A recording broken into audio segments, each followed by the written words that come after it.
بە هیوایی کاتەچی بە سوود لەگەڵوانەی بیرکاری و لاپەڕە 93. ئامادەبوون بۆ تاقیکردنەوە پرسیاری ژمارە 1 لە ئاهەنگی وەرزشی قوتابخانە لەسەر ئەستی نیشتیمان بەشداربووان دابەشکران 37 تیپیان بۆ تۆپی باسکە.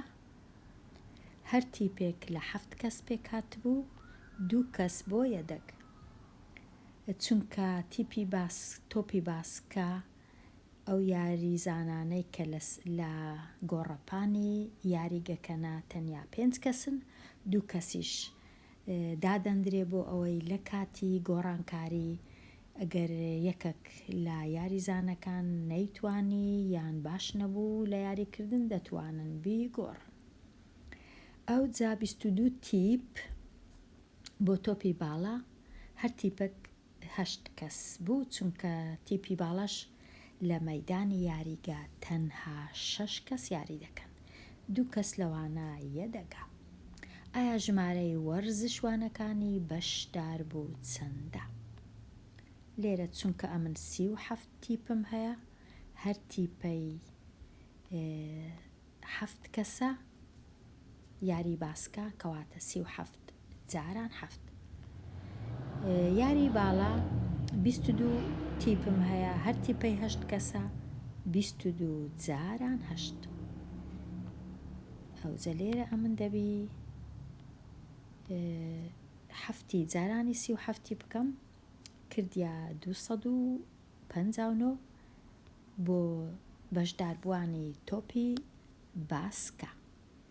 8 جاران 22ش بەشداربووانی 176 کەس تۆپی باڵا. ئێستا کۆیان دەکەمەوە 259 کۆ 176 دەکاتە 435.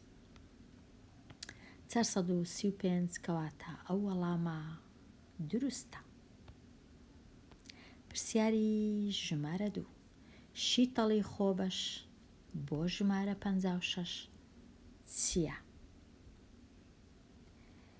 پێشی هەموو شتێک ئەمن دەبی بزانم ژمارەی خۆبەش مانای چییە.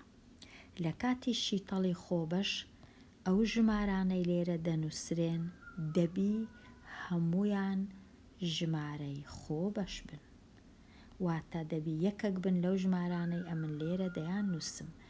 2 3 4 4 خۆبەش نییە، 5 6 7 8 9 10 11 12 13 14 15 16 17 18 19 20 21 22 23 و هەتا دوایی 24 25 26 27 28 29 30 31 هەتا دوایی ژمارەی خۆبەش پێویست ناکا لە 29 زیاتر بزانم ڕەنگە من.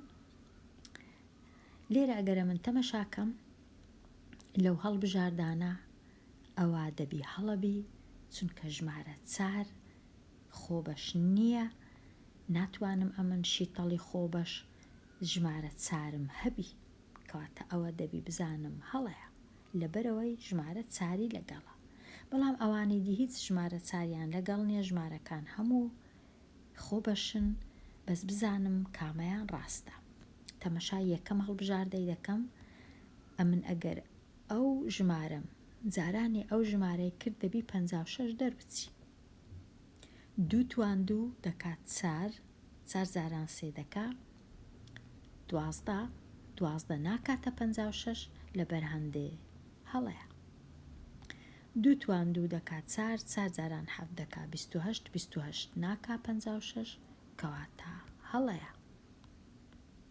لێرەش ڕاستە 2 جاران 4 دەکا 8 8 جاران 7 دەکا 56 بەڵام هەڵەیە چونکە 4 ژمارە چی خۆبەش نییە کەواتە کامە ڕاستە؟ د ڕاستە چونکە 2 توان 3 دەکاتە 8 8 جاران 7 دەکاتە 56 کەواتە د ڕاستە. ئێستا زانیم کامە ڕاستە. دەچمە لای پرسیارەکی نوێ، ئەو پرسیارە تەواو بوو. پرسیاری سێ، شێوەی ڕەنووسی بۆ ژمارەکە چییە؟ ئەمن تەماشای ژمارەکەی دەکەم، خانەی یەکان، خانەی یەکان و دەیان، خانەی یەکان و دەیان و سەدان و هەزاران، خانەی یەکان و دەیان و سەدان و هەزاران و 10,000. ژمارە گەورەکە چەند ڕەنووسە دەبی ئەم بژمێرم لێرە؟ گەورەترین چەند ڕەنووسە؟ 1 2 3 4 5 ڕەنووسە. کەواتە ئەو ژمارانە دەبی ژمارەکە 5 ڕەنووس بی. لێرە 5 ڕەنووسە، بەڵێ 5، لێرە 5 نییە، لێرە 6، کەواتەوە هەڵەیە، لێرەش 4، ئەوەش هەر هەڵەیە. لەو دووە یەکەک دەبی ڕاست بی. لەبەر چ ئەوە هەڵەیە؟ چونکە ئەمن لێرە هیچ ڕەنووسی 5 نییە، لێرە 5 هەیە، کەواتە ئەوەش هەڵەیە. چ ڕاستە ئەوە. بەڵام ئەگەر هاتوو هەڵبژاردەکان لێرە زۆر ئاسانە بزانم کامە ڕاستە، بەڵام هەموو جارێ ئەوها ئاسان نییە. ئەمن دەبی بە خۆم ئەو ژمارانە چاکەم، ژمارەکەی ببینمەوە، ئەو جا بەراوردی کەم لەگەڵ ئەو هەڵبژاردانە ئێستا ڕۆن دەکەمەوە. ئەم دەبی ژمارەکان یەکەم گەورەترینیان بینم داینێ، ئەو جەلەوی گچکەتر بینم، هەمیشە خانەی یەکان بکەویتە سەر خانەی یەکان، ئەوها داینێ، ئەوە تەواو. ئەوی دیکە بینم دیسان خانەی یەکان بکەویتە سەر خانەی یەکان داینێ، ئەو جا دیسان خانەی یەکان بکەویتە سەر خانەی یەکان. ئێستا ژمارەکە بۆ چ؟ 1 4 0 1 4. ئەوهایە نووسینەکە، هەرچەندە لێرە سفرەکەی ژێر یەک تۆزێک دیارە، بەڵام ئەوە کێشەنی ئەمن دەزانم ئەو سفرە یەک جێی گرتەوە، سفری ئێرەش چارەکە جێی گرتەوە، سفری ئێرەش چارەکە جێی گرتەوە، سفرەکیش لە ناوەندێ مایەوە. ئەوە ژمارەکەم نووسی. ئەگەر بمەوێ بیخینمەوە 14,014، کەواتە کامە ڕاستە؟ 14,014 ڕاستە. لێرە زۆر ئاسان بوو بزانم کامەی ڕاستە، بەڵام هەموو جارێ وەکو گوتم ئەوها ئاسان کاری نییە، وەکو ئەو جارەی. پرسیاری 4، هەر یەکە لە پاڵەی وراوان بۆ هەڵبژاردنەکان 48% دەنجی دەنگدەرانی بەدەستینە. کام کرد لە ژمارەی دەنگدەرانی بەدەستینایە؟ لێرە ئەمن دەبی ئەو کەرتانە بەراورد کەم لەگەڵ 48% بزانم کامەیان دەکاتە 48%. ئەم دەبی کەرتەکان بینم یەک بکەمە ڕێژەی سەدی، بەڵام کاتی تاقیکردنەوە ڕەنگە ئەمن کاتم نەبی یەک ئەو کەرتانە بینم، بە چاو پێخشان نەچی خێرا یەکسەر دەبی بزانم هیچ نەبی، 1 لە 2 وەڵامەکان هەڵەیە.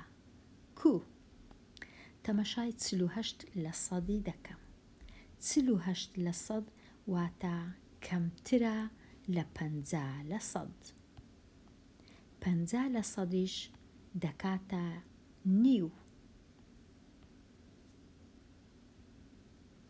48% کەمترە لە نیو.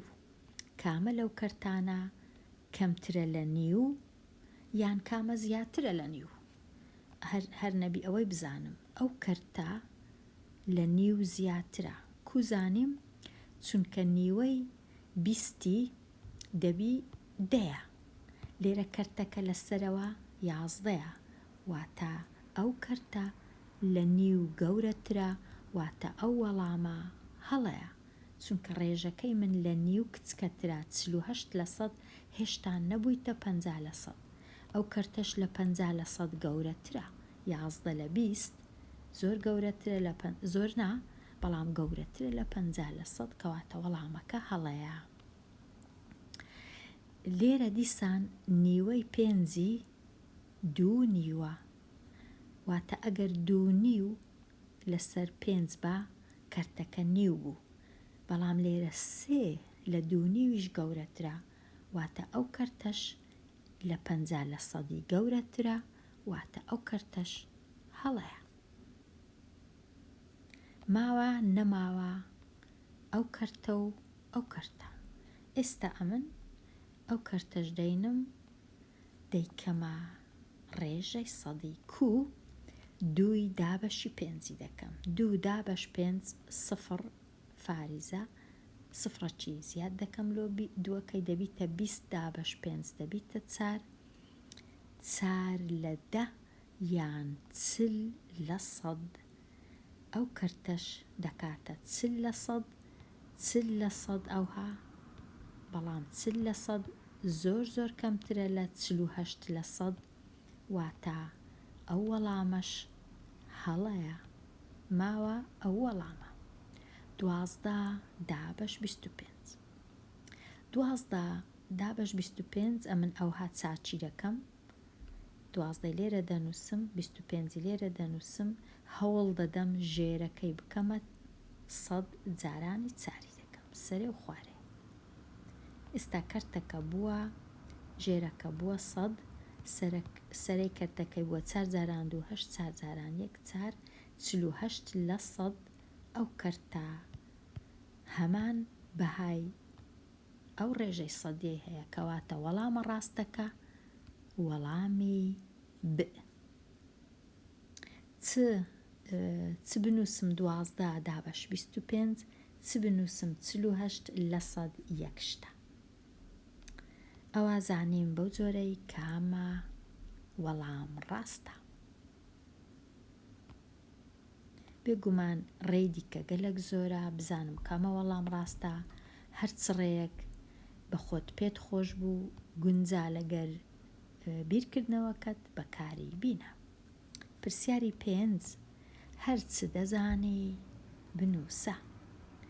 لە ئۆتۆمبیلەکەی دۆستی 1 فاریزە 9 تەنەکە بەنزین هەیە و 150 کیلۆمەتر بە هەر تەنەکە بەنزینێک دەبڕێ، واتە ئەگەر دۆستی 1 تەنەکە بەنزینی هەبوو دەتوانی 150 کیلۆمەتر ڕێگا ببڕێ.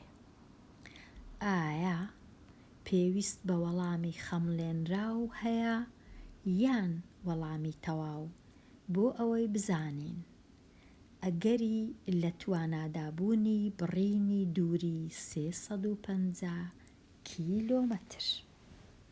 بێگومان چونکە بڕینی کیلۆمەتر و دەمانەوێ بزانین ئایا بەوەندە بەنزینەی کە هەمانە دەگەینە جێیان نا، نابی ئەمن وەڵامەکەم خەمڵێنراوبی.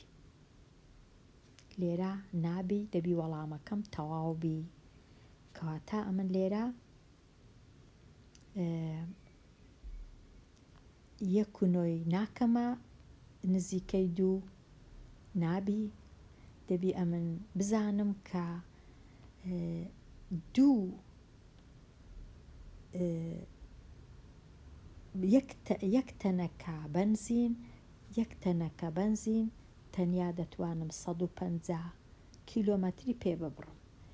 ئەدی 2 تەنەکە بەنزین دەتوانم 300 کیلۆمەتری پێ ببڕم، بەڵام ئەمن 300 دۆستی ئەمن نا، دۆستی دەبی 350 کیلۆمەتر ببڕی، کەواتە پێویستی بە 2 تەنەکە بەنزین زیاتر هەیە. کەواتە وەڵامەکەم چییە؟ یەکەم شت وەڵامەکەم نابی خەمڵێنراوبی، دووەم شت ناتوانی بە ئەوە لە 2 تەنەکەش کەمترە، ناتوانی بەوەندە بەنزینە 350 کیلۆمەتر ببڕێ، بەشی ناکە لە نیوەی لە ڕێی پەچی دەکەوی، کەواتە دەبی ئەو نووسینانە هەمووی بنووسی، وەڵامەکەت بە باشی ڕۆنکەیەوە کە ناتوانین لێرە وەڵام بخەمڵێنین، ناتوانین نزیکی کەینەوە، بەڵام ئەوەندە دەزانین کە بەشی ناکە، کە دەزانین کە ئەو بەنزینە بەشی ناکات. پرسیاری 6 ناوەڕاستەی ئەو ژمارانە چییە؟ 78 و 80 و 69 و 75 و 73 هەتا ئەوەی ناوەڕاستەی ببینمەوە لەسەرمە ژمارەکانم ڕیسکەم لە گەورە لۆ بچووک یان لە بچووک لۆ گەورە. ئەمن لێرە لە گچکە ڕیزم کرد لۆ گەورە. ئەوجا ئێستا هەتا ناوەڕاستەی ببینمەوە یەک ژمارە لە لای ڕاست لا دەبەم، یەکیش لە لای چەپ، یەک لە لای ڕاست، یەک لە لای چەپ. ئەو ژمارەی لە ناوەندێ ماوە ناوەڕاستەیە. کەواتە وەڵام پرسیاری حەفت. ئەو پرسیارە تۆزێک زەحمەتە بەڵام زۆر زۆر گرنگە. کام کەرت لەوانە گەورەترە لە هەموویان؟ کام لەو کەرتانە لە هەموویان گەورەترە؟ تەماشای کەرتەکان دەکەم، هەر کەسە ژێرەی 25 و 4 و 20 ئەمن دەبی کەرتەکان ژێرەکەیان ڕێک بێخم بیان کەمە هەمان ژمارە، واتە ئەمن دەبی بچووکترین چەندجارەی هاوبەش ببینمەوە لۆ ئەو 4 ژمارەیە، واتە دەبی لێرە 4 ژمارەکان بنووسم، دەست بکەم بە شیتەڵکردن. یەکەم شت بیر دەکەمەوە ژمارەکان دابەشی 5 بکەم. دابەشی 5 دابەش 5 دەکاتە 2، 20 دابەش 5 دەکاتە 4، 4 دابەشی 5 نابی وەکو خۆی دەینووسمەوە، 25 دابەش 5 یەکسانە بە 5. چونکە 5ەکم هەیە دیسان دابەشی 5 دەکەم. 2 وەکو خۆی دەنووسمەوە، 4 وەکو خۆی دەنووسمەوە چونکە دابەشی 5 ناکرێن، بەڵام ئەو 5 دەبی بە 1. 5 تەواو ئەو جارەی دابەشی 2 دەکەم. 2 دابەش 2 1، 4 دابەش 2 2، 4 دابەش 2 2 ئەو یەکەش وەکو خۆی. ئەو جارەی دابەشی 2 دەکەم، هەموو ژمارەکان بوونە 1، ئەوەش ئامانجی من بوو. ئێستا تەماشای لای چەپ دەکەم، ئەو ژمارانە لێک دەدەم. 5 جاران 5 25، 25 جاران 2 50، 50 جاران 2 دەکاتە 100، واتە بچووکترین چەندجارەی هاوبەش ژمارە 100، واتە ئەمن دەبی ئەو ژێرانە هەمووی بکەمە 100. ئێستا دەینم یەک بە یەک ئەو کەرتە ژێرەکەی دەکەمە 100، ئەو کەرتە ژێرەکەی دەکەمە 100، ئەو کەرتە ژێرەکەی دەکەمە 100، ئەو کەرتە ژێرەکەی دەکەمە 100، هەتا کەرتی یەکەم ژێرەکەی بکەمە 100، سەرە و ژێرەی جارانی چاری دەکەم. چونکە ئەمن دەزانم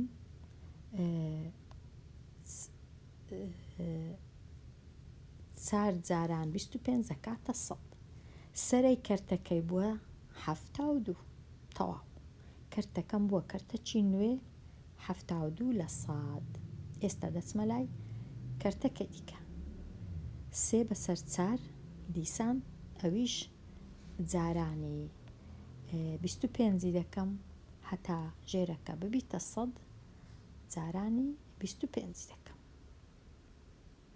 4 جاران 25 دەبیتە 100، 3 جاران 25 دەبیتە 75، کەرتەکەم بووە 75 لە 100. دەچمە لای کەرتەکەی دیکە، 13 بەسەر 20، 20 بکەمە 100، جارانی 5 دەکەم. سەرش جارانی 5 دەکەم، سەرەی کەرتەکەی بووە 65، ژێرەش 100، کەرتەکە بووە 65 لە 100. دووە هەمین کرد 7 دابەشدا جارانی 10 دەکەم دەیەکە هەتا ببیتە 100، 7 جاراندا بووە 7، کەرتەکەم بووە 7 لە 100. ئێستا هەر 4 کەرتەکە ژێرەیان 100، تەنیا سەرەی کەرتەکان بەراورد دەکەم، کامە سەرا گەورە بوو کەرتەکە گەورەترینیانە. ئەوە لێرە هەفتە لێرە 65 لێرە 75 لێرەش 72 کامە لە هەمویان گەورەترە 72 یان 75 یان 65 یان هەفتە بێگومان 75 لە هەمویان گەورەترە کەواتە کەرتی سێ چارەک لە هەمویان گەورەترە کەواتە کەرتە زەردەکە لە هەمویان گەورەترە سێ بەسەر چار. کام لەمانەی دێ تەنها ئەو ژمارانە دیار دەکا کە ژمارەی 396 بەسەریان دابەش دەبی. ژمارە 396 یەکەم خانەی یەکانی شەشە خانە چی جووتە کەواتە دابەش دەبی بەسەر 2.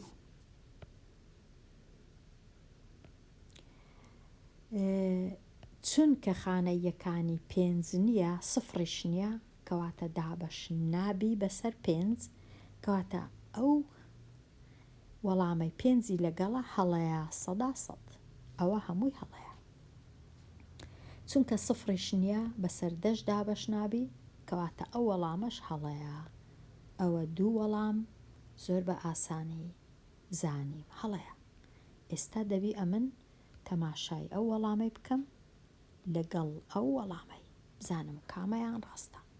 تەماشا دەکەم لێرە 2 هەیە لێرەش 2 هەیە لێرە 3 هەیە لێرەش 3 هەیە لێرە 4 هەیە لێرەش 4 هەیە لێرە 6 هەیە لێرەش 6 هەیە لێرە 9 هەیە لێرەش 9 هەیە چ نییە تەنیا و تەنیا ئەو 8 جوودایە.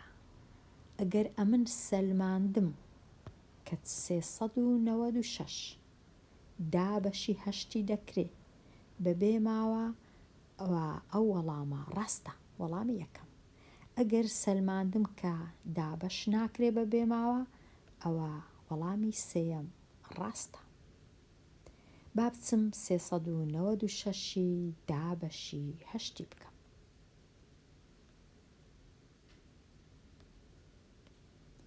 396 دابەشی 8 39 دابەش 8 دەکاتە دابەشەکەیەوە بکەم 39 دابەش 8 دەکات 4 چونکە 4 جاران 8 دەکاتە 32 39 32 لێ بڕوە 7 دەمینێتەوە شەشەکەش دێتە خوارێ 76 دابەش 8 دەکاتە 9 چونکە 9 جاران 8 دەکاتە 72 78 72 لێ بڕوە دەمینێتەوە 4 کەواتە نا 396 دابەش ناکرێ بەسەر 8 بەبێ ماوە واتە فاریزەی دەکەویتە مابەینێ واتە ئەو وەڵامە هەڵەیە ئەو وەڵامەش نابی ئەو 8 هەڵەیە کامە ڕاستە تەنیا ئەو وەڵامە ڕاستە وەڵامی ج. پرسیاری ژمارە 9 سێ چارەکی ئەستێرە جوولاوەکان دووریان لە ڕۆژ زیاترە لە دووریان لە زەوی. کام لەمانەی خوارەوە هاوتایە لەگەڵ سێ چارەک. ئەمن زۆر ڕێم هەیە بزانم سێ چارەک دەکاتە چەند دەینم ئەو سێی دابەشی چاری دەکەم. سێ دابەش 4 ناکرێ سفر و فاریزە سفرەکیش زیاد دەکەم 30 دابەش 4 دەکاتە 7 چونکە 7 جاران 4 دەکا 28 30 28 لێ دەربچی 2 دەمینێتەوە سفرەکی زیاد دەکەم 20 دابەش 4 دەکا 75 واتە 75 لە 100 چونکە 5 جاران 4 دەکا 20 هیچ نەماوە واتە 3 بەسەر 4 هەمان شتە وەکو 75 لە 100 ئەوە هەڵەیە ئەوە هەڵەیە ئەوە 7 لە 100 هەڵەیە کامە ڕاستە 75 لە 100 ڕاستە. ڕێیەکی دیش هەیە ئەویش ئەوەیە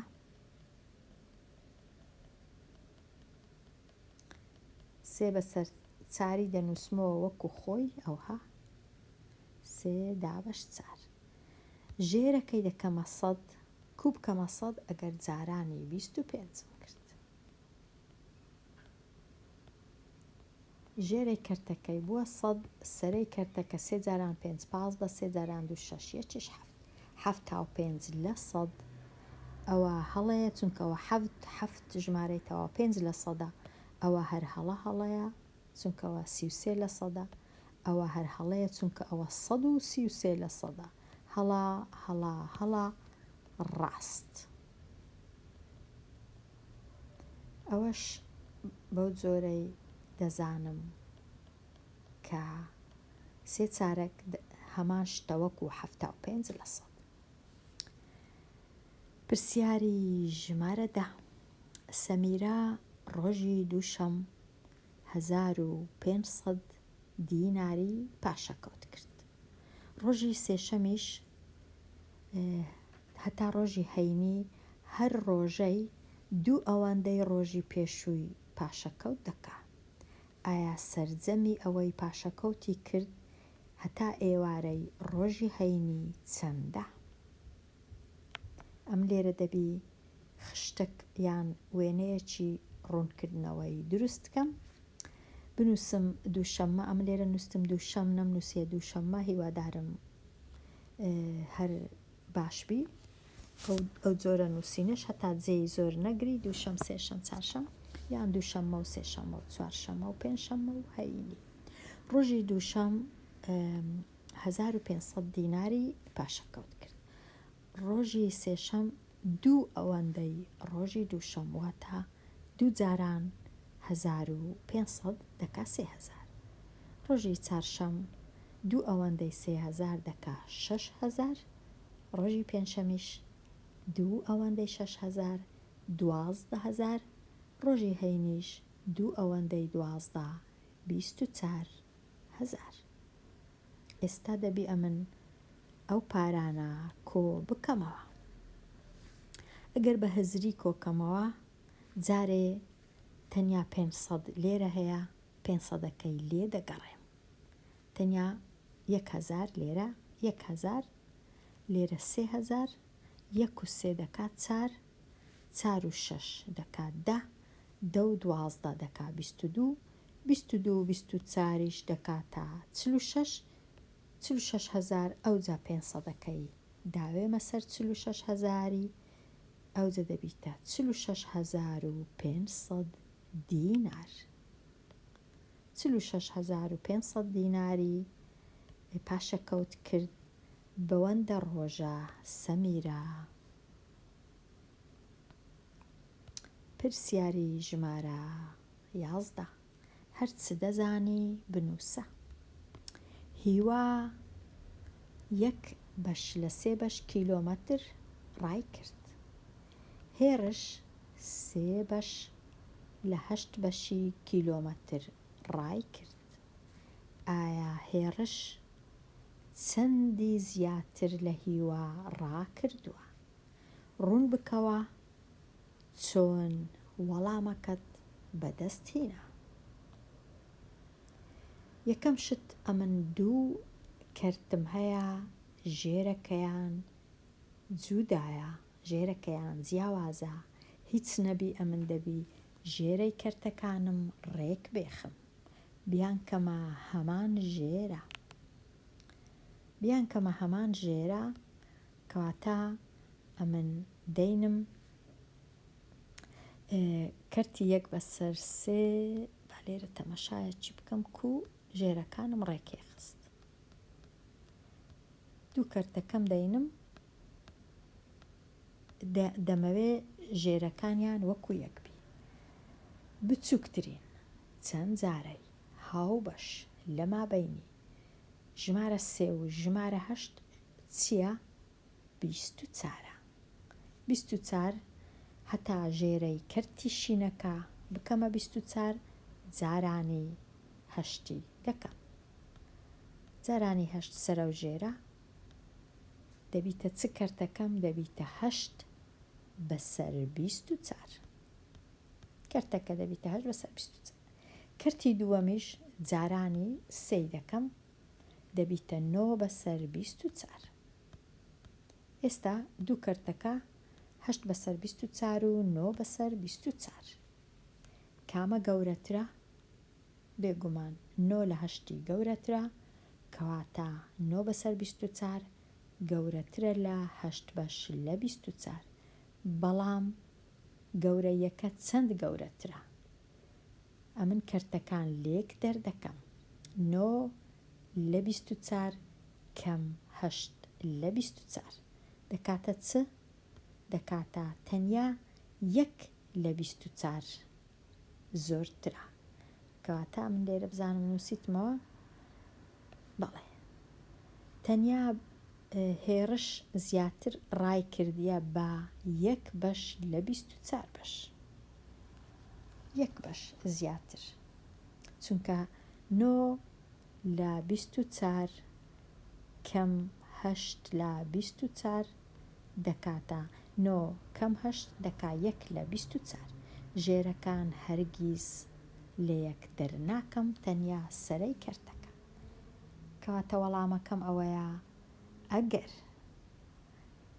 ڕاکردنەکە هەمووی بۆ وێنە لێرە هەتا ئێرە 24 کیلۆمەتر بی، تەنیا بە 1 کیلۆمەتر زیاتر ڕای کردیە هێرش. لە هەر 24 کیلۆمەتر 1 کیلۆمەتری زیاتر ڕای کردووە. لێرە تەواو بووم لە لاپەڕانەوە 2 کە ئامادەکاری بوو بۆ تاقیکردنەوە. هیوادارم شیتەڵەکانم ڕوون بی و سوودیان هەبی، و هیواداریشم چاوپۆشی بکەن لە کەم و کورتیەکانم کە زۆر جار لە کاتی قسەکردن و بیرکردنەوە ڕەنگە ژمارەك بە هەڵە بخینمەوە، یان بە هەڵە بنووسم، یان بە هەڵەش بیر بکەمەوە. زۆر جار ناتوانم وانەکەی هەموو دووبارە بکەمەوە، هەرچەندە دەزانم هەڵەش هەیە، بەڵام هیوادارم چاوپۆشی بکەن لەو جۆرە هەڵانە و بزانن کە ئەو جۆرە هەڵانە هەرگیز ناتوانم ئەوانەی بێ هەڵە بکەم. لێرە دێمە کۆتایی ئەوانەیە و هەتەوانەی داهاتوو لاپەڕەکی نوێ، ڕەنگە بابەتەکی نوێ، هەتا ئەو کات هەر خۆش بی.